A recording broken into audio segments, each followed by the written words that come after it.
your last week as a professional rugby player. I guess it must be a pretty emotional week for you.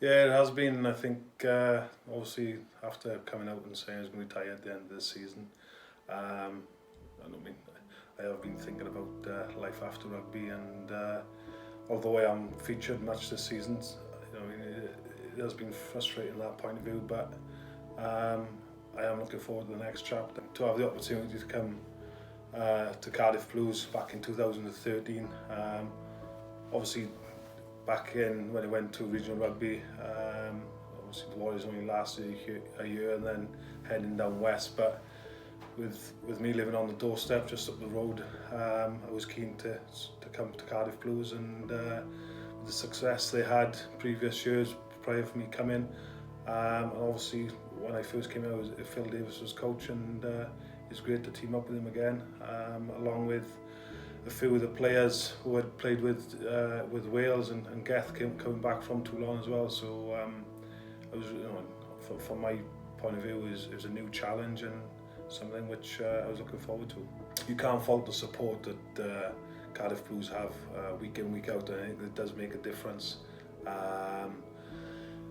It's important that we appreciate what the fans do for us, and it's an old school ground, as much as obviously the pitch has been renewed, but I think the stadium itself has still got a lot to offer, and teams don't like coming there. Teams don't like coming to Arms Park, and we've had a good run there this season with the home games, and hopefully that'll continue for seasons to come. But it is a fortress, and you speak to other players, obviously other regions, that they find it a tough place to come and play.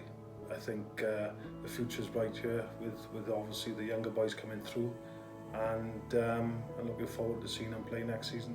Yeah, when you look back, it's it's quite scary in terms of how long I've been playing professional rugby, and obviously Geth retired beginning of the season as well. But yeah, I think I like to think myself I was quite durable as a player, hence why I've been playing the game for so long, and I've enjoyed playing my whole career in Wales. Is something which I've always wanted to do, and the success has come with it in terms of obviously a couple of Grand Slams, Alliance Tour, semi-final with Scarlet's Heineken Cup, and the Amlin Cup last year, although I didn't feature in the last few games of the season, but for the squad to go out and do what they done out in Bilbao was amazing. And just finally, the cancer battle you had, I mean, do you rank that as one of your biggest achievements in rugby, the fact that you got back and played at this top level? Yeah, I think so.